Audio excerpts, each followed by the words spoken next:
지금 우리가 이번 시간에 이 수직 충격파 관련해서 관련된 지배 방정식, 이 지배 방정식을 이용해서 이 수직 충격파 전후의 어떤 관계들을 마크 넘버의 함수로 쭉 표현을 했었습니다. 그리고 마수에 따라서 이 수직 충격파 앞의 상태와 뒤의 상태가 압력이 어떻게 되는지, 압력은 크게 증가하고 온도, 밀도 이런 것들이 크게 증가를 하죠. 또 마수가 엄청나게 큰 경우에 압력과 온도는 무한대까지 커질 수 있는 반면에 밀도는 6배로 제한된다 라는 것. 그리고 전 온도, 토탈 템퍼러처는 수직 충격파 아디아베틱하기 때문에 단열적인 상태이기 때문에 전 온도는 일정하다. 반면에 전압은 어떻게 됩니까? 전압은 2번에서 항상 1번에 비해서 작을 수밖에 없다. 이건 어떤 엔트로피 손실이 항상 발생하기 때문인 거죠. 이런 것들을 우리가 마수의 함수로 식들을 표현하고 그것들을 관계들을 살펴봤습니다. 그래서 간단히 지난 시간에 했던 것들 이렇게 돌이켜 보면 수직 충격파라는 것은 explosive compression 한 과정이다. 압축의 과정이다는 얘기입니다. 이제 9장에서는 이제 충격파가 이렇게 경사가 졌을 때, 이와 같이 경사가 졌을 때 어떻게 되는지를 다루고, 또 팽창하는 경우, 컴프레션 과정이 아니고 팽창할 때는 우리가 이걸 팽창파라고 부릅니다. 근데 이 팽창의 과정은 수직 충격파와 달리 아이센트로픽한 과정입니다. 그래서 좀 근본적으로 좀 다른 특성들을 갖게 되고, 그게 어떻게 되는지 우리가 나중에 배우게 될 겁니다. 지배 방정식으로서 continuity, momentum, 에너지 관계로부터 식을 유도했고, 또 소리, 음속이라는 게 결국엔 이 압축의 정도를 나타내는 것이죠. 또 이 소리라는 것을 이제 자, 여기 정의에서도 우리가 소리의 정의에서도 이렇게 볼 수가 있겠지만, 이 결과적으로 이 음속이라는 것은 밀도 변화에 대한 압력의 변화, 즉 어떤 압력이 바뀔 때, 즉 어떤 진동이나 떨림에 의해서 주변에서 어떤 공기의 압력이 바뀔 때 어떤 밀도가 얼마나 민감하게 반응하느냐. 어떻게 보면 이 압축성이라는 게 물체로 치자면 탄성체죠. 우리가 말랑말랑한 물체에서 예를 들어 그 코일을 이렇게 감아놓고 쭉쭉 늘었다 펼치는 이런 것들 있죠. 그죠? 이렇게 코일이 이렇게 뺑글뺑글 감겨져 있는 거.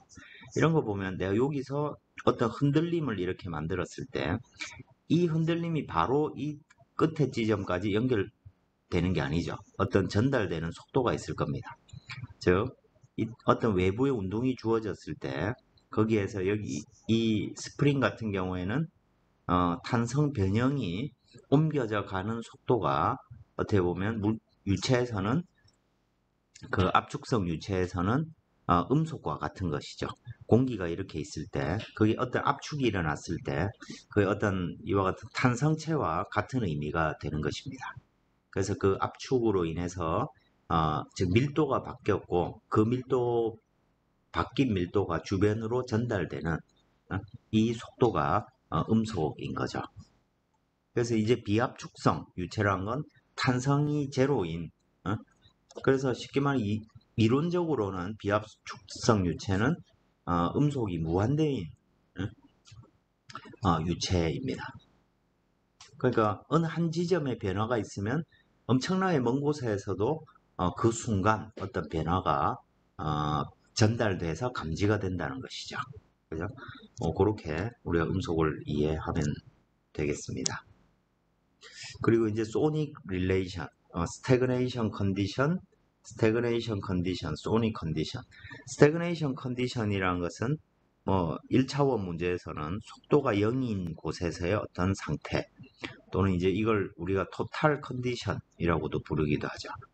소닉 컨디션은 속도가 음속과 같을 때 그때의 뭐 압력이라든지 뭐 이런 것들을 나타내는 것입니다. 그래서 요 소닉 컨디션은 요 에스테리스크를 붙여서 표현을 합니다. 이런 것들을 이용해서 이제 관계식들을 우리가 찾아보는 것이고, 또 거기에 나서기 전에 이제 아이센트로픽 어떤 관계에서 이 소닉 포인트에서는 우리가 즉 전압에 비해서 전압과 T0에 비해서 T 에스테리스크, 즉 마수가 1일 때의 온도. 그래서 사실 얘들은 서로 이렇게 관계들이 다 주어져 있기 때문에 전압 토탈 컨디션을 안다는 거하고 뭐 소닉 컨디션을 안다는 게 근본적으로 같은 얘기를 하는 것입니다. 근데 이제 식을 우리가 편리하게 표현하기 위해서 또 한 걸음 더 나가서 특성 마수, characteristic mark number. 그래서 이제 나중에 보겠지만 1번, 2번에서 1번에서의 characteristic mark number랑 2번에서 characteristic mark number의 곱은 항상 1이더라. 이게 이제 식을 유도하는 데서 아주 유용하게 활용이 되는 관계였죠. 그런 것들을 지금 하고 싶은 것입니다. 앞에서 유도했던 이런 관계식을 이제 이제 뭐 더했다 뺐다 나눴다 뭐 막 이렇게 표현을 하다 보면 우리가 이 프란틀 릴레이션 조금 전에 했던 결과적으로 음속 A 에스테리스크의 제곱이 U1, U2니까 결과적으로 A 그 특성 음속을 그저 소닉 그 스피드 오브 사운드를 양변으로 다 나누면 뭐 이런 관계가 나오는 거죠. 그죠? 이 식을 제일 먼저 이렇게 유도를 식을 위에 있는 식들을 조합해 가지고 찾아낸 어떤 특성이 되겠습니다. 그래서 캐릭터리스틱 마크 넘버 입장에서 보면 자 M1 스타는 항상 1보다 크죠.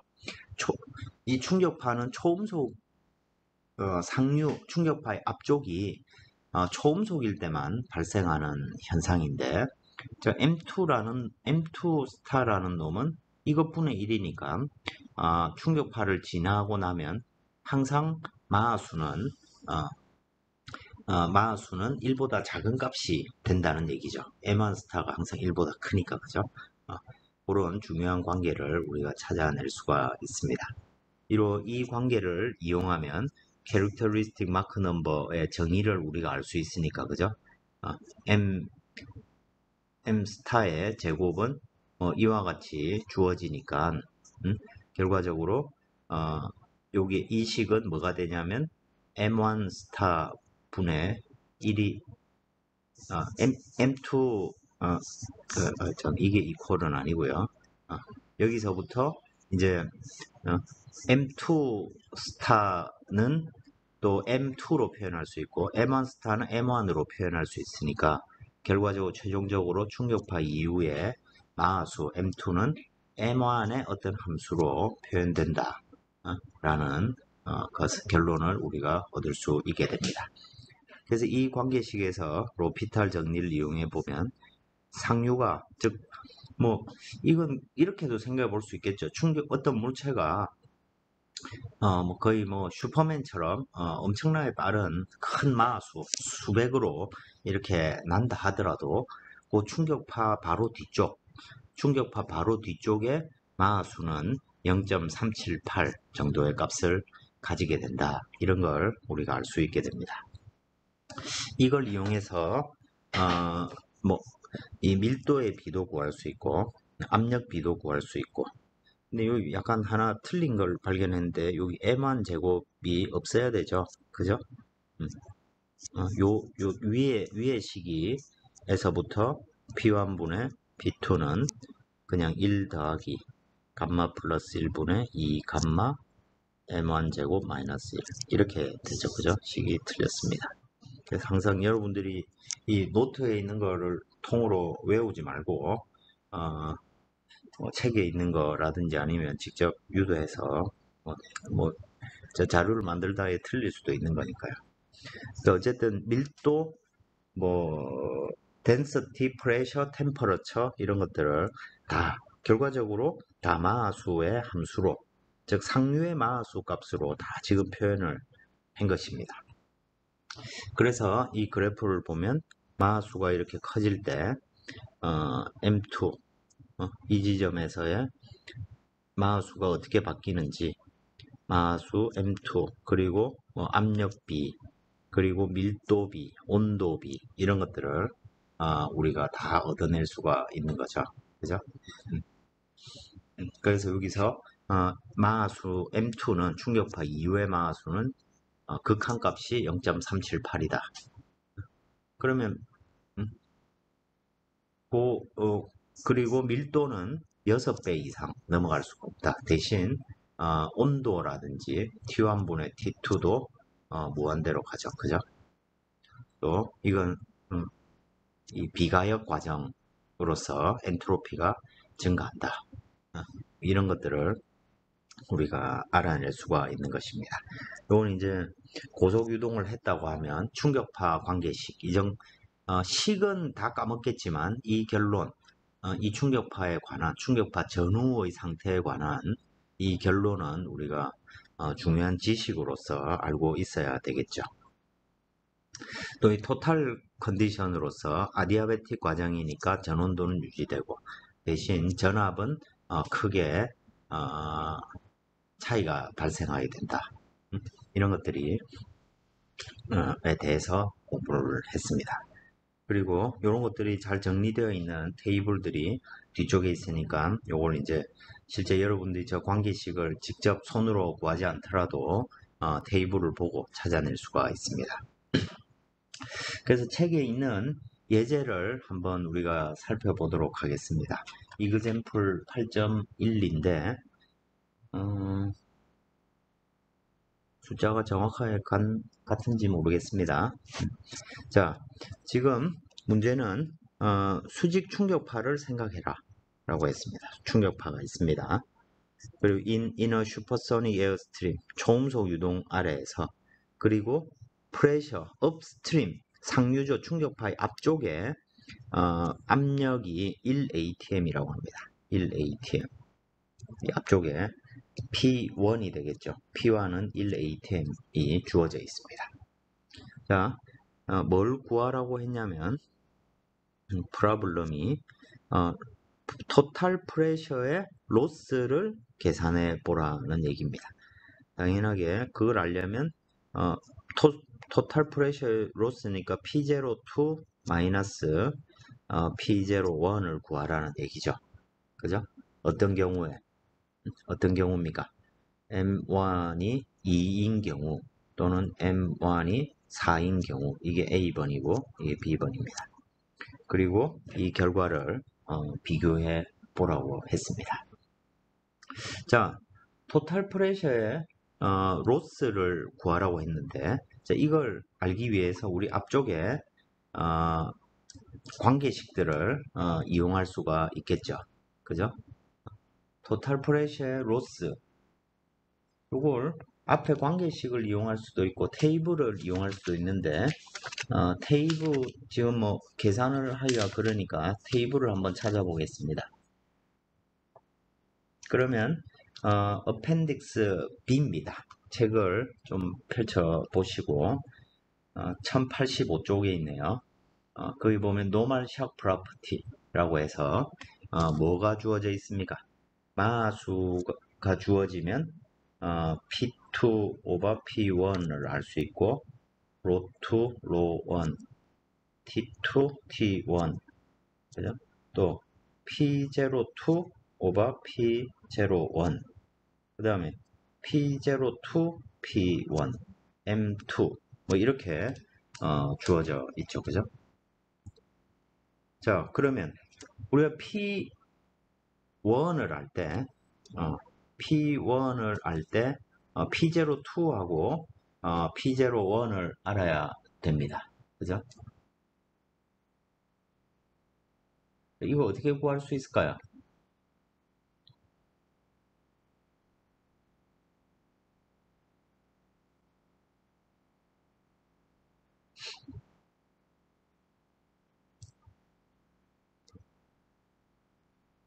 마크 넘버가 2인 경우,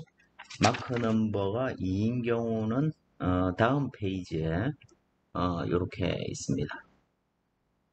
다음 페이지에 주어져 있고,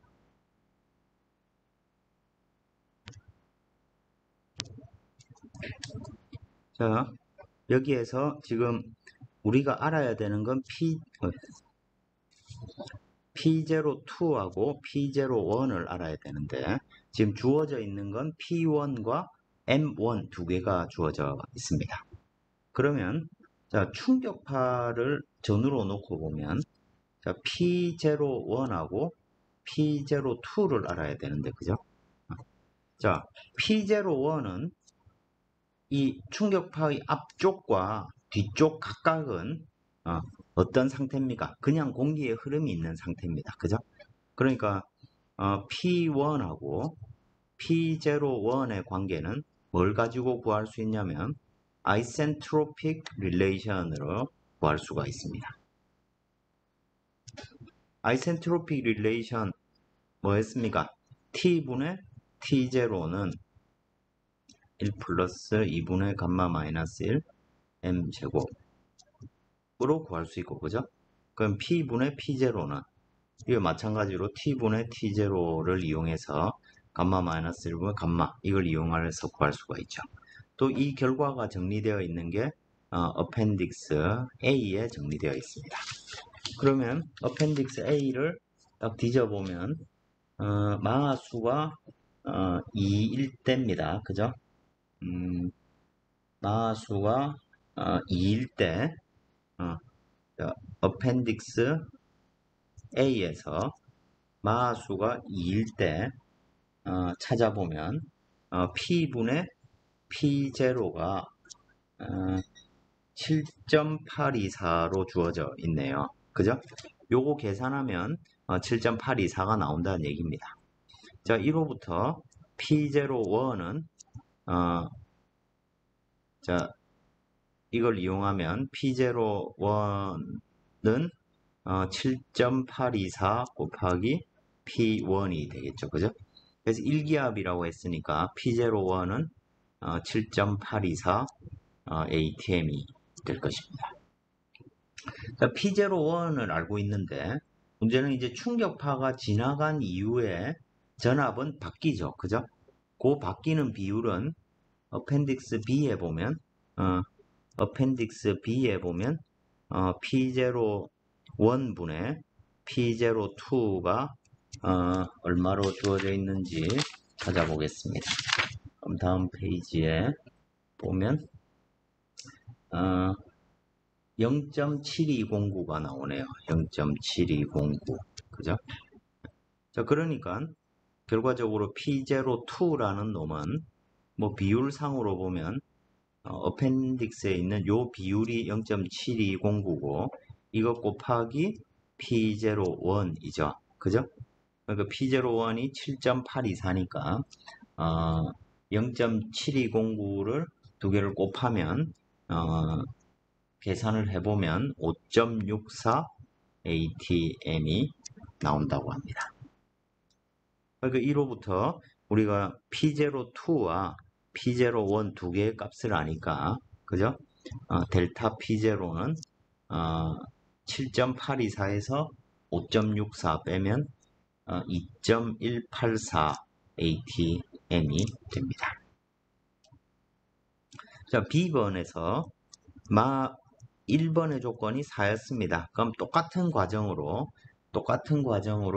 어펜딕스 A로부터 P01을 계산해보면 테이블을 이용해서 계산해보면 151.8 ATM이 나오고 P02는 21.07 ATM이 나옵니다.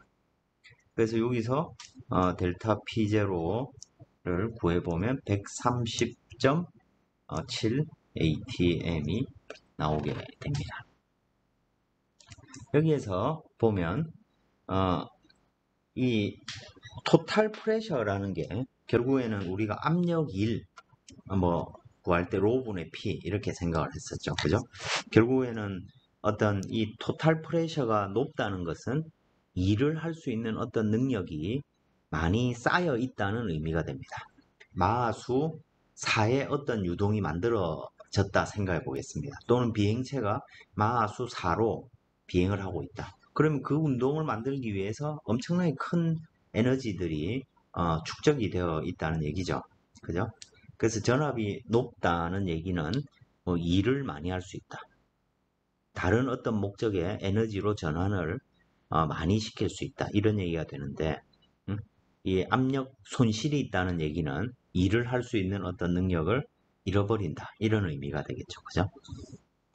마하수 2와 4일 때를 생각해 보면 마하수 2일 때 전압은 약 7.8 ATM인데 마하 4일 때 1번 즉 상류의 전압은 152 ATM 정도 됩니다. 엄청나게 크죠? 2배가 아닙니다. 그죠? 전압은. 마하수는 2배가 됐을 뿐인데 전압은 몇 배가 됐습니까? 20배 정도 됐네요. 그죠? 20배 정도 전압이 커졌습니다. 자, 그런데 그 상태에서 충격파를 딱 지나자마자 이 마하수 2에서는 전압의 손실이 2 ATM 정도밖에 안 되는데 마하수 4에서는 130 ATM을 까먹어 버립니다. 그러니까 남아있는 건 21 ATM 정도밖에 없는 거죠. 그러니까 충격파 수직 높은 마하수에서 수직 충격파를 맞으면 수직 충격파가 발생했다 하는 얘기는 이 유동을 우리가 일이라는 것은 우리가 실용적인 관점에서 바라보면 뭔가 이걸 다른 데 활용할 수 있는 어떤 잠재력 같은 그런 건데 그걸 다 잃어버린다는 얘기죠. 그래서 초음속 비행체들은 마수가 매우 높은 초음속 비행체들은 가급적이면 수직 충격파가 발생하지 않도록 하는 어떤 상태를 계속 찾게 됩니다. 그런 것들 그래서 이 스크램젯 비행체 같은 놈들은 요 앞이 이렇게 뾰족하게 돼서 경사 충격파를 만듭니다. 즉 마하수를 낮춰 가지고 실제로 마하수를 낮춰서 전압 손실을 방지하기 위함이죠. 그래서 요거는 이제 초음속 비행체 설계에 아주 중요한 포인트가 되는 것입니다. 뭐 그런 측면들을 우리가 직접 테이블을 이용해 가지고 계산을 해서 얻어봤습니다. 그 다음에 예제 8.19로 넘어가서 뭐 노멀 샥 뒤쪽 비하인드 노멀 샥입니다. 그죠? 충격파가 이래 있을 때 뒤쪽의 어떤 속도는 V2가 329 미터 퍼 세컨드란 얘기고 온도는 T2는 1500 켈빈이 나왔습니다. 그러면 충격파 앞쪽에 이 속도를 한번 구해봐라.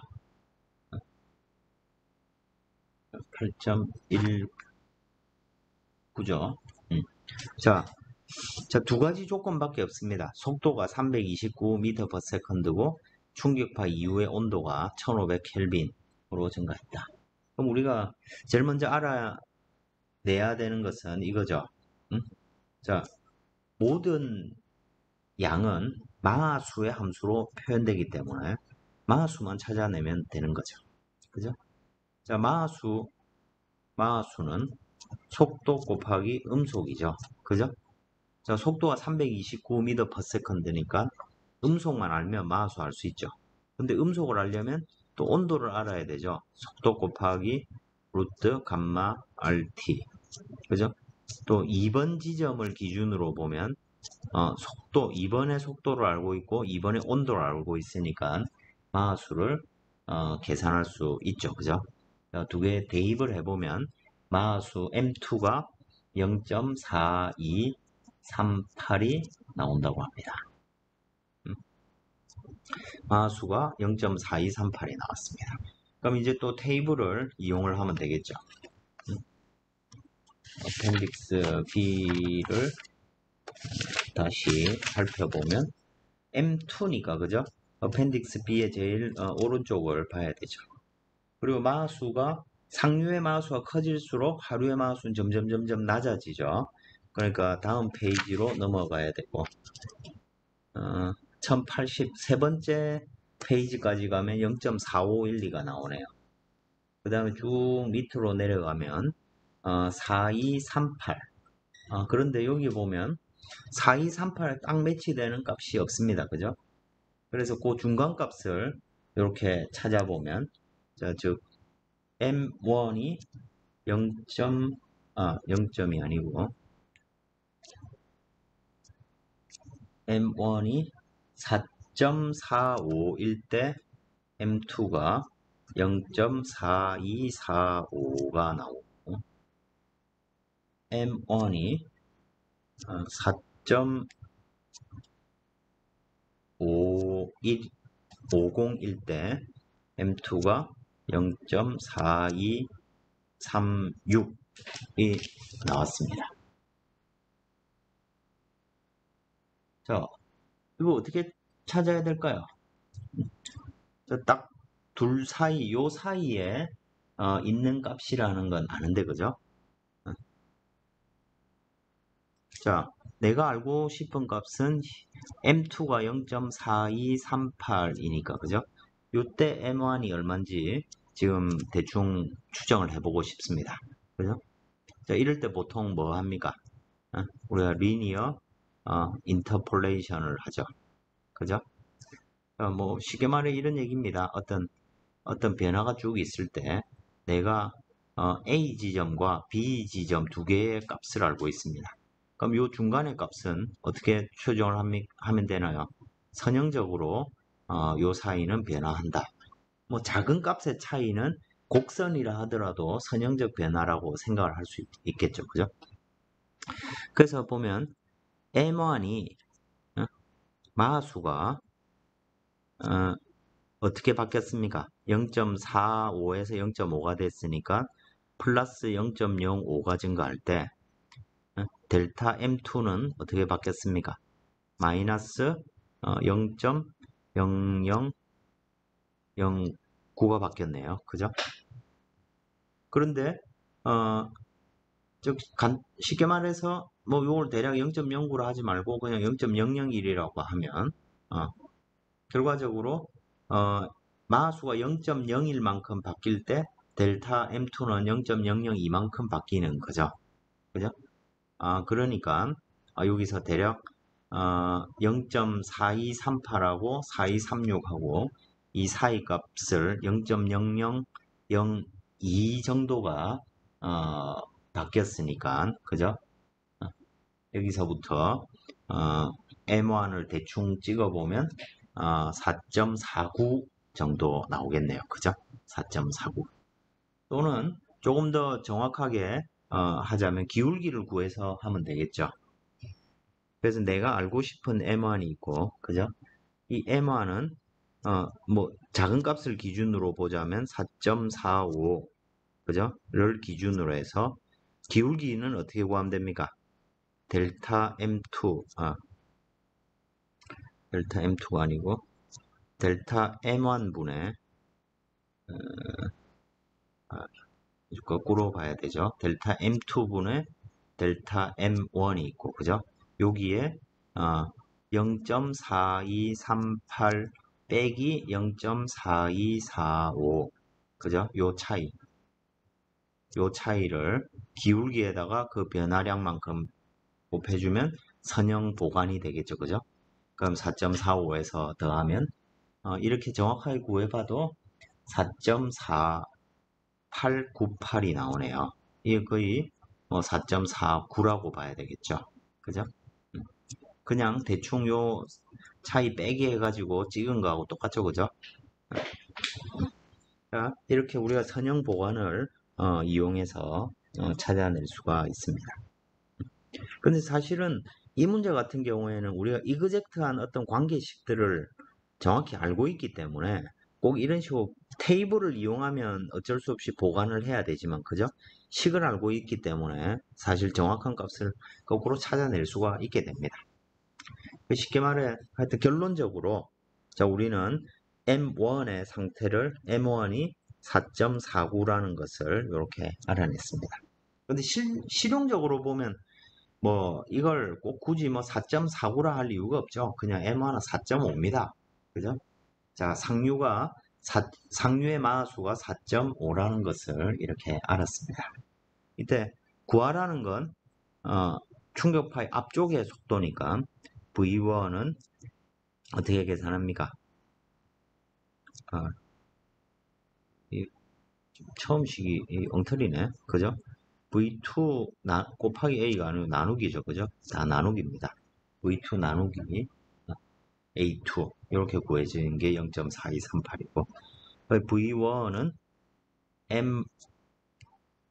M1 곱하기 A1이 되겠죠.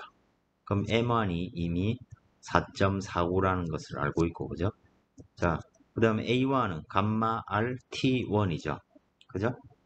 자, 그러면 온도를 알면 되니까, 그죠?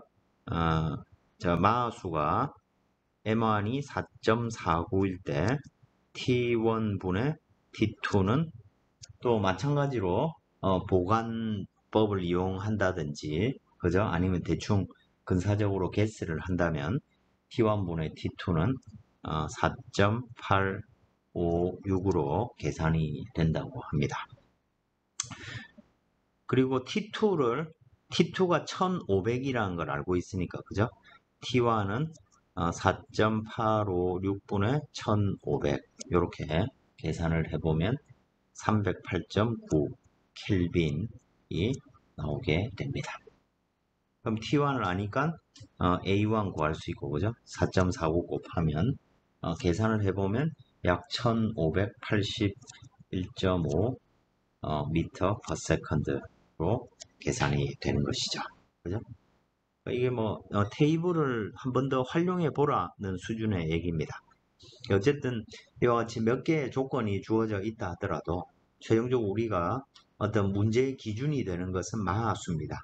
그래서 상류 또는 하류의 마하수를 찾기 위해서 여러 가지로 지식들을 동원해 보면 이 문제의 답을 얻어낼 수가 있겠죠. 그래서 이 책에 이그젠플 문제가 상당히 깔끔하게 잘 정리가 되어 있습니다. 그래서 이런 걸 잘 풀어보는 게 먼저 여러분들이 하셔야 될 일이 될 것입니다. 이 수직 충격파에 관련해서 이제 또 하나의 어떤 응용 문제로서 초음속 슈퍼소닉 벨로시티 초음속 속도 자체를 measurement 측정하는 방법에 관한 얘기입니다. 우리가 피토 튜브 인컴프레서블에서 피토 튜브는 그냥 베르누이 관계식 이용해서 계산을 할 수 있었습니다. 그죠? 결과적으로 피토 튜브가 측정하는 것은 뭡니까? 피토 튜브는 압력을 측정하는 장치죠. 그죠?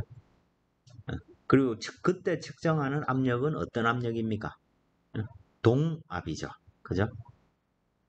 즉 속도가 0인 그죠? 이렇게 앞이 막힌 어떤 관을 이용해서 특정 지점에 압력을 측정하는 것이죠. 그런데 요 내부가 막혀 있기 때문에 그죠? 유동의 움직임이 없고 이때 속도는 0이 되는 것이죠. 그죠? 거의. 그래서 그때 측정한 압력이 P0고 이걸 이용해 가지고 대기압과 속도의 관계 이런 걸 이용해서 속도를 구했습니다. 근데 베르누이 이퀘이션은 인컴프레서블에서만 성립하는 거죠. 그러면 우리가 서브소닉이라고 부르는 순간 이 문제는 아음속이라고 부르는 순간 이 문제는 압축성을 고려한다는 의미가 되는 것입니다. 그래서 서브소닉 컴프레서블 플로에서는 충격파가 없기 때문에 이 문제는 아이센트로픽한 플로우로 우리가 간주를 할 수 있을 것입니다. 그러면 서브소닉 상태에서 이와 같은 피토 튜브가 이렇게 주어져 있다라고 하면 그때 측정하는 요 B 지점, 이론적으로 요 내부의 압력은 뭐가 되겠습니까? 전압이 되겠죠. 토탈 프레셔 P0 1이 되는 것입니다. 왜 1이 되냐면 피토 튜브 주변의 유동은 아이센트로픽 플로우이기 때문에 이 상류의 어떤 압력을 1번 지점에 P1이라고 우리가 간주를 하면 이놈이 흘러 들어오는 유선을 따라서는 아이센트로픽하고 여기에서 B 지점에서 측정되는 압력은 전압이기 때문에 결국엔 P1에 대해서 P01 구한 거와 똑같습니다. 자, 그러면 우리는 정압과 전압의 비율 P1분의 P분의 P0 이거 T분의 T0를 이용해서 마하수의 함수로 표현할 수가 있었죠. 그래서 결과적으로 1번 지점에 1 플러스 2분의 감마 마이너스 1 M1의 제곱에 감마 마이너스 1분의 감마성 이렇게 계산을 할 수가 있는 것이죠. 이 관계식으로부터 뭘 얻을 수 있습니까? M1을 우리가 계산할 수 있겠죠. 그죠? 그래서 M1은 이렇게 계산할 수 있고, 그죠? 또 M1 제곱을 우리가 계산을 여기에서 바로 얻어낼 수가 있으니까 결과적으로 U1 제곱은 어떻게 계산됩니까?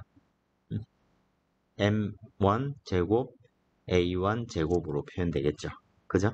그래서 식을 정리해 보면 이와 같이 이런 결과를 얻을 수 있을 것입니다.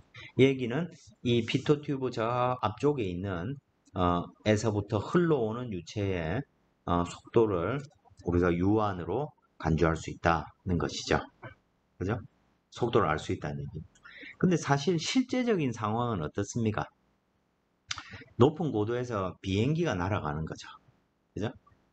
서브소닉 비행기가 날아가고 있을 때, 즉 공기는 멈춰 있고 비행체가 U1의 속도로 날아가고 있는 것입니다. 그걸 이제 우리가 거꾸로 바꿔가지고 비행체는 멈춰 있고 공기가 U1 속도로 흘러온다. 이런 문제로 지금 생각하고 있는 것이죠. 그죠? 그때 우리가 이 속도를 아음속 비행체의 속도는 이 아이센트로픽 릴레이션으로서 우리가 구할 수 있다는 것입니다. 근데 이게 초음속 유동이 되면 문제가 조금 어려워집니다. 자, 일단 피토 튜브가 이렇게 있고 이 피토 튜브 앞쪽에서는 자, 상류는 분명히 M1은 상류는 초음속으로 유동이 들어오고 있습니다. 그리고 이 유동이 이 물체 앞 지점에 피토 튜브의 바로 앞에선 속도가 0이 될 겁니다. 그죠? 이 지점은 자, 속도가 0이 되니까 이 피토 튜브 바로 앞에 영역에는 분명히 서브소닉이 있어야 되는 것이죠. 그죠? 자, 서브소닉이 된다. 초음속 앞쪽에서 자, 그래서 유선을 이렇게 하나를 놓고 보면 자, 이 지점이 피토 튜브 지점이라면 D 지점까지는 서브소닉이 되겠죠. 이 지점은 속도가 0이고, 그죠? 그리고 그 사이에서는 아무 일도 없으니까. 그죠? 또 상류 1번 지점은 유동이 초음속입니다. 그럼 초음속 유동이 서서히 감속해가지고 서브소닉 유동으로 줄어드는 것이 아니고 이와 같이 어떤 물체 앞쪽에서 서브소닉이 생기는 현상은 급격하게 발생하기 때문에 결과적으로 수직 충격파를 동반하게 됩니다. 즉, 이 1번과 2번을 연결하는 이 유선 중간 어딘가에는 수직 충격파가 발생했다는 의미가 됩니다. 그래서 초음속 유동이 급격하게 충격파를 지나면서 서브소닉으로 갑자기 속도가 낮아져 버린 거죠. 그 과정에서 압력도 증가하고 그렇다 보니까 자, 저 아주 먼 상류 1번 지점에서는 초음속 유동이 오다가 충격파 바로 직전까지도 아이센트로픽하게 유동의 흐름이 좀 발생하고 있겠죠. 그러다가 충격파를 딱 지나면서 거기에는 엔트로피의 손실이 일어나는 현상이 발생합니다. 그리고 그 이후에 충격파 직후의 D점에서부터 다시 더 감속을 해가지고 피토 튜브 앞쪽까지는 유동의 속도가 거의 0이 되는 데까지 이 지점도 아이센트로픽한 거죠. 그죠? 자, 그래서 우리는 이 1번 지점과 2번 지점에는 충격파라는 이벤트가 존재하고 또 그 2번 충격파 이후에 D점부터 E점은 아이센트로픽하게 속도가 감속해서 압축되는 과정이 되겠죠.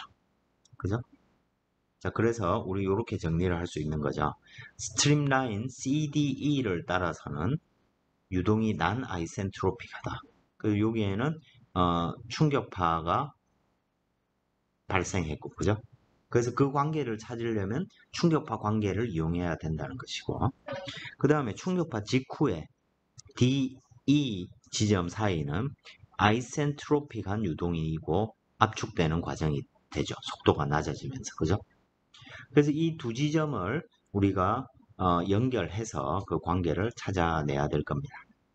그리고 우리가 피토 튜브에서 측정되는 이 측정되는 이 피토 프레셔, 피토압은 뭐냐면 충격파를 지난 후에 D와 E 지점에서의 압력이죠. 그래서 우린 요거를 P02라고 표현을 하고 이 P02는 D 지점과 E 지점 사이에선 일정한 값이 되겠죠. 그리고 그 지점은 아이센트로픽하기 때문에 결과적으로 P분의 P0 관계를 이용해서 P2분의 P02는 뭐 또 T2분의 T02와 같죠. 1 플러스 2분의 감마 마이너스 1 M2의 제곱 감마 마이너스 1분의 감마가 됩니다. 근데 우리는 M2를 알고 싶은 게 아니고 그죠? 충격파 이후의 마수를 알고 싶은 게 아니고 충격파가 생기기 저 앞쪽 저 공기에 지금 실제 움직이는 속도가 어느 정도인지 그걸 알고 싶은 겁니다. 자, 그러니까 M1을 구해야 되는 거죠. M1. 그죠? 자, 그리고 M1을 구하고 싶은데 우리가 아는 건 압력의 관계식입니다. 그죠? 그래서 자, 압력의 관계식을 찾기 위해 요 관계로부터 이 압력의 관계를 우리가 찾기 위해서 앞쪽에서 배운 관계식을 이용할 수가 있겠죠. 그래서 앞쪽에서 보면 어떤 관계식을 이용할 수 있을까요? 여기에 보면 여기에서 P1분의 P2 이걸 이용할 수가 있겠죠. 그죠? P1분의 P2를 이용해서 관계식을 찾을 수가 있을 것입니다. 그래서 결과적으로 P1분의 P2를 우리가 알 수 있고 그 관계를 다른 데다가 쓰겠습니다. P1분의 P2는 1 플러스 감마 플러스 1분의 2 감마 그 다음에 M1 제곱 마이너스 1 이렇게 지금 주어져 있습니다. P1분의 P2를 알고 그죠? 그러니까 결과적으로 P1분의 P2를 알고 그죠? 거기에다가 P2분의 P02를 곱하면 뭐가 나올까요? 삭삭 없어지고 그죠? P1분의 P02를 알 수가 있게 되는 거죠. 그죠? 그래서 여기에서부터 P1분의 P2라는 놈은 P1분의 P2라는 놈은 이 놈으로 정의가 되죠. 그죠? 이 식을 하나로 묶어 써보면 뒤에 있는 항이 됩니다. 여기는 지금 우리가 알고 싶은 것은 결과적으로 M1을 알고 싶습니다. 그죠? M1은 근데 이 압력의 관계식 여기에 주어져 있는 이 압력의 관계식에는 M2에 관한 식으로 표현되어 있습니다. 그죠? 근데 이제 앞에 또 충격파 관계식에서부터 또 M2의 제곱은 또 m1 제곱의 함수로 우리가 표현이 되어 있죠. 그죠? 그래 그 관계식을 요 식에다가 딱 집어넣으면 여기에 있는 이런 첫 번째 항으로 표현되게 됩니다. 결과적으로 P1분의 P02를 알면 M1을 거꾸로 이 관계식을 만족하는 M1을 찾으면 된다는 얘기입니다. 그죠? 자, P02는 피토튜브에서 측정된 값이고 P1은 어떤 의미일까요?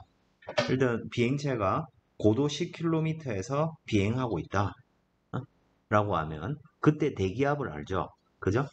그 대기압이 P1에 해당되겠죠. 그죠? 그래서 우리가 고도 정보를 알면 P1분의 P02를 피토튜브를 이용해서 계산할 수 있는 것입니다. 그러면 이 식을 이와 같이 이제 이런 식을 이제 내재 함수라고 부르죠. 임플리시트 펑션입니다. 그래서 이 식을 수치적으로 풀든지 어떻게 뭐 잘 이용해서 풀 수가 있겠죠.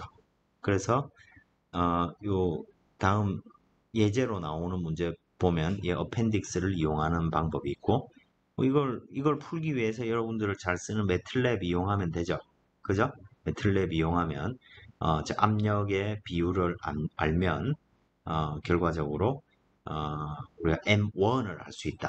M1을 알고 뭐 그 자유류의 어떤 조건들을 알면 거기서부터 속도를 뭐 계산하는 것은 그냥 순서대로 하면 되겠죠. 그죠? 계산할 수 있을 겁니다. 그거 관련된 예제를 이제 요 다음번 두 번째 예제에서 진행을 할 텐데 이 속도 측정과 관련된 예제들입니다. 여기 보면 첫 번째 문제는 하이스피드 서브소닉 그다음 뭐 맥도날드 더글러스 DC-10 이런 거는 뭐 문제 푸는데 아무 의미가 없는 얘기들이죠.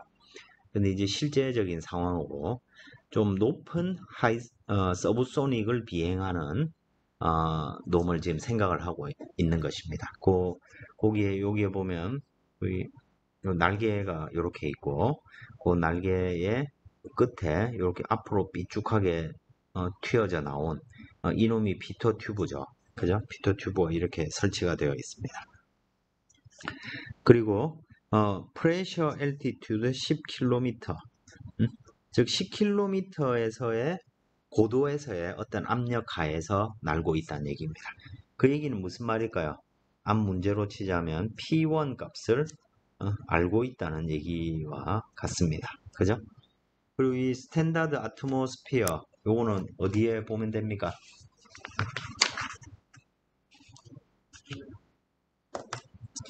표준 고도 정보가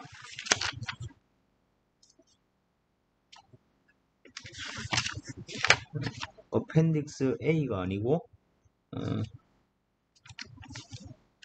어펜딕스 D죠. 그지? 어펜딕스 D에 보면 표준 고도에 대한 얘기가 나옵니다.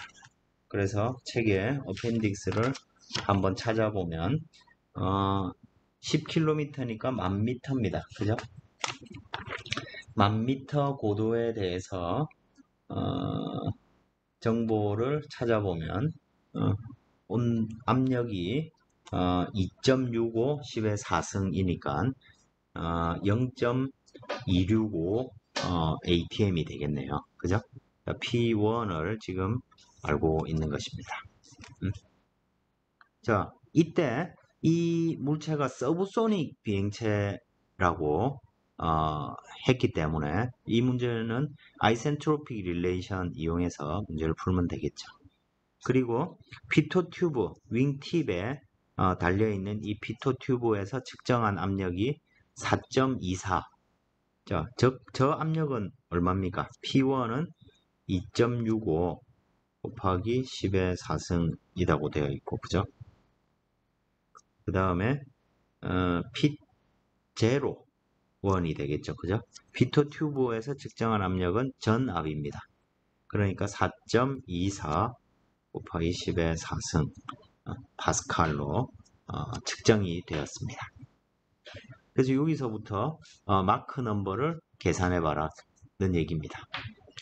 표준 대기의 온도가 230 켈빈, 즉 고도 10km 고도에서 주변의 온도는 230 켈빈이라고 합니다. 자, 이 문제 어떻게 풀면 됩니까? P분의 P0는 1 플러스 2분의 감마 마이너스 1 M의 제곱 감마 마이너스 1분의 감마선입니다. 그죠? 그리고 지금 이 문제 같은 경우는 이게 P1이고 이게 P01이 되고 이때 M1이 계산되겠죠. 그죠? 그죠? 이식 풀어란 얘기입니다. 그죠?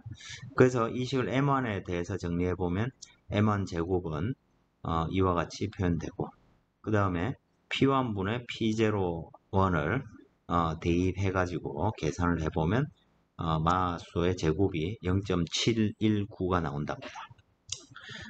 그러면 제곱이 적합시니까 결과적으로 주변 유동의 마수가 0.848이라는 걸 알게 되는 것이죠. 그 다음에 속도를 알려면 속도는 음속을 알아야 되고 그죠? 온도를 아니까 음속을 계산할 수 있고 음속이 304m/s가 나온답니다. 그 다음에는 꼭 공식을 쓰지 않더라도 그죠? M1을 알고 있고 A1을 알고 있으니까 그냥 V1이 결정되는 거죠. 그래서 계산된 값이 258m/s라고 부를 수가 있습니다. 밑에 여기에서 해놓은 요 관계는 뭘 이용한 겁니까? 베르누 이퀘이션 이용한 거죠. 자, 베르누 이퀘이션 P0는 P 플러스 2분의 1 로v 제곱을 이용한 관계입니다. P0, P 구해져 있고 요 V를 구하는 거죠. 그렇게 구해보면 282m/s로 계산이 됩니다. 그러니까 속도가 258이 나와야 되는데 282가 나오니까 결과적으로 10몇 % 정도 이렇게 틀린 값이 얻어지게 되는 것이죠. 그죠? 속도가 10% 정도 그러면 과속 위반 딱지 기준으로 보면 뭐 큰 차이가 아닐 수도 있는데 경우에 따라서는 이게 큰 차이가 되는 것이죠. 자, 이와 같이 우리가 서브소닉인 경우에 속도를 측정하는 것이고 그 다음 페이지에 있는 예제는 이게 책에 몇 번 예제지?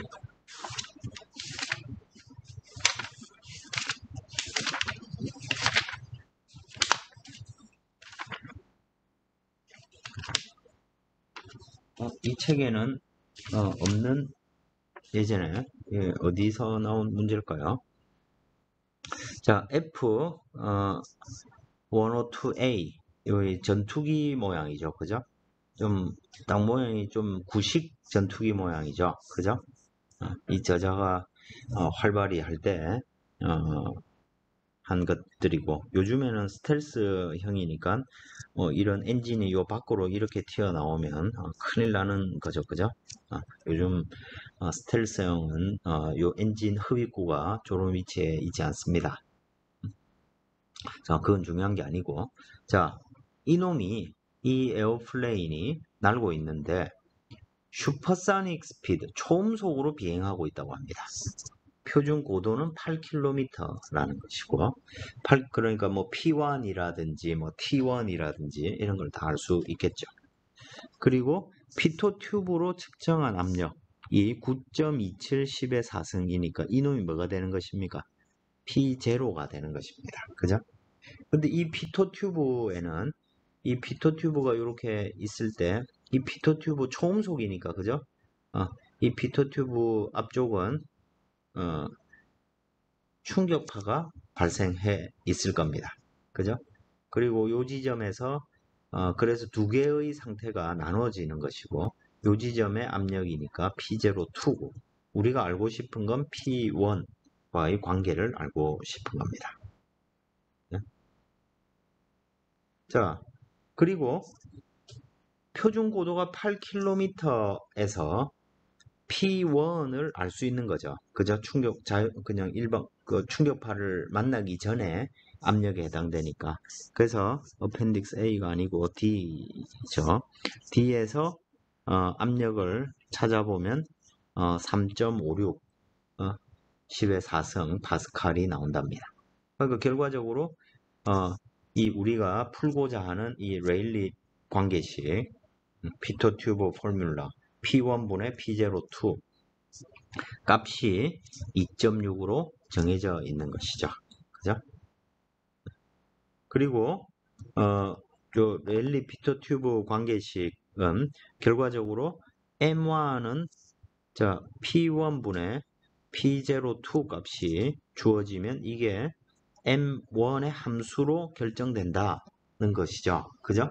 거꾸로 말해서 이 압력 B를 알면 M1을 알 수 있다는 얘기죠. 그죠? 자, 그러면 저 식을 뭐 컴퓨터로 푼다든지 뭐 4차식을 만들어 가지고 4차식도 아니죠. 뭐 엄청나게 복잡한 뭐 방정식을 세워서 손으로 거의 풀기 불가능하죠. 그래서 보통 요즘엔 컴퓨터로 매틀랩이나 이런 걸로 푸는데 이걸 그냥 트라이얼 앤 에러로 풀 수가 있습니다. 어떻게 하냐면 P1분의 P02가 있는데 이 식의 특성을 가만히 보면 이 식은 마하수가 마하수에 따라서 M1 제곱이 분자 분모에 들어가 있는 형태고 이 뒤쪽 식은 마하수가 증가하면 어떻게 되는 식입니까? 마하수가 증가하면 값이 커지는 함수죠. 그죠? 그리고 이 식은 마하수가 증가하면 조금씩 주는 함수의 모양을 가지게 됩니다. 그래서 여기서 감마가 1.4 y가 아니고 감마가 1.4니까 이 식에 대입을 해보면 결과적으로 요 식 하나랑 요 식 하나가 됩니다. 그래서 여기에서부터 왼쪽 밑에 테이블을 보면 M1을 만약 1.1, 1.2, 1.3 값에 요 왼쪽 1번 항, 2번 항이 있다면 1번 항과 2번 항을 각각 대입을 해서 계산을 해보면 1.7, 1.6, 1.5 이렇게 줄어들고 요 값은 1.245, 1.5, 1.8 이렇게 증가를 하게 되는 걸 알 수가 있습니다. 그래서 두 개를 곱해봤더니 2.1, 2.4, 2.7 정도의 값을 얻게 됩니다. 근데 우리는 이미 P1분, 이 둘의 곱신 P1분의 P02가 2.6인 걸 알고 있습니다. 어디 있으면 요 사이에 있죠. 그죠? 그러니까 1.2하고 1.3 정도의 사이에 있을 거고 대략 2.6이니까 1.25를 한번 대입해 보는 것이죠. 그러면 이 값이 2.557 정도니까 거의 흡사한 값이네요. 그죠? 조금 더 정확하게 해보자. 그래서 1.26 넣어봤더니 2.587이 나오고 1.27을 넣었더니 2.62가 나왔습니다. 이제 드디어 넘쳤죠. 그러니까 실제 저 M1은 1.26하고 1.27 사이에 있는 어떤 값이다. 뭐 이렇게 볼 수 있을 테고, 그죠? 그래서 우리는 이 문제 같은 경우에 1.26이라고 거의 보면 거의 같은 값이 되겠죠. 그 다음부터 뭐 산수를 쭉 해보면 한 칸 더 정확한 값이 있는데 실제로 의미가 없죠. 그래서 뭐 1.26, 1.25 뭐 이 정도만 해도 뭐 맞다고 볼 수 있는 것이죠. 그죠? 이런 식으로 이렇게 트라이얼 앤 넣어보고 산수해가지고 값을 찾아가는 방법도 있고 컴퓨터로 매틀랩 이런 걸로 간단하게 구하는 방법도 있겠죠. 그죠? 자, 이렇게 우리가 근본적으로 지금 우리가 지금 이 속도계를 피터 튜브를 한 근본적인 이유는 서브소닉인 경우랑 슈퍼소닉인 경우랑 피터 튜브 앞쪽의 상태가 다르다. 왜? 피터 튜브 앞쪽에서 결국 피터 튜브에서 속도가 0이 돼야 되니까 앞쪽에는 서브소닉 영역이 있고 그 앞쪽에 수직 충격파가 생겼기 때문이죠. 그래서 이렇게 어떤 경우에서든 뭉툭한 영역이 있고 거기에 정체점이 발생하는 그런 문제들 경우에는 그 앞쪽에 항상 수직 충격파가 이렇게 생긴다는 것이고요. 그러면 주변은 또 이 정체점 영역이 아니고 기울어져 있기 때문에 그 주변에 충격파 이렇게. 그래서 이런 거를 우리가 특정하게 모양이 활처럼 생겼다고 해서 바우샥이라고 부릅니다. 궁형 충격파라고 부릅니다. 바우샥 웨이브가 되고, 이 바우샥 웨이브는 가장 강력한 영역에서 노멀 수직 충격파가 있고, 그 다음에 물체가 동그란 모양이니까 요쪽에는 어블릭한 경사 충격파가 같이 있는 이런 모양을 바우샥 웨이브라고 하고, 이게 그래서 이 뭉툭한 앞이 블런트한 물체 앞쪽에는 항상 이와 같은 수직 충격파가 발생한다, 이런 사실을 지금 얘기하기 위해서 여러 예제들을 이렇게 풀어봤습니다. 원래 이 그냥 대면 강의할 때는 요 영상들을 직접 한번 여러분들한테 보여주고 했는데, 지금 이것들이 다 유튜브나 뭐 이런 데 있는 영상들이라서 이것들을 여기에 또 틀은 다음에 또 찍으면 안 된답니다. 그래서 지금 여기서 틀 수는 없고, 요 키워드로 여러분들 동영상 사이트 한번 쭉 검색을 해 보시면 아주 충격파와 관련된 충격적인 그림들을 이렇게 여러분들 볼 수 있게 될 겁니다. 특히 초음속 유동에서는 이 충격파가 필연적으로 발생하기 때문에 이 충격파를 좀 직관적으로 동영상 영상들을 이래 보면 좀 직관적으로 이해하는데 큰 도움이 될 것이라고 생각이 됩니다. 네, 지금까지 해서 8장 수직 충격파에 관한 내용을 다 살펴봤습니다. 숙제는 책에 있는 문제 풀어보는 것이고, 뭐 종종 얘기하는 거지만 책에 이그젬플에 있는 문제들이 가장 좋은 문제들이니까 그걸 먼저 충분히 공부를 하고 숙제를 해주시기 바라겠습니다. 밑에 이제 프로젝트 과제는 그 어펜딕스 A와 B, 어펜딕스 A는 그 아이센트로픽 릴레이션에 관한 테이블이고, 어펜딕스 B는 마하수에 따라서 수직 충격파의 어떤 물리량들이 어떻게 바뀌는지를 테이블로 나타낸 것입니다. 이걸 여러분들이 간단하게 프로그래밍해서 그 값을 출력할 수 있도록 만들어 보라는 얘기가 되겠습니다. 사실 책에 있는 수식들 이렇게 다 입력해서 값이 출력되도록 만들어 놓으면 된다는 얘기입니다. 그걸 이용해서 그림을 여러분들이 한번 그려서 맞는지 안 맞는지 확인을 해보자는 얘기입니다. 이것이 왜 파트가 되냐면 프로젝트가 이 다이아몬드 익형의 그 압력을 계산해서 그 양력, 항력을 추정해 보는 것이 프로젝트인 건데, 그때 이제 여러분들이 지금 만든 이 프로그램을 이제 서브루틴처럼 활용해서 그 과제를 활용할 수 있기 때문입니다. 그래서 미리 해둔다 생각하고 과제를 해주시면 되겠습니다. 이상으로 8장 강의를 마치도록 하겠습니다.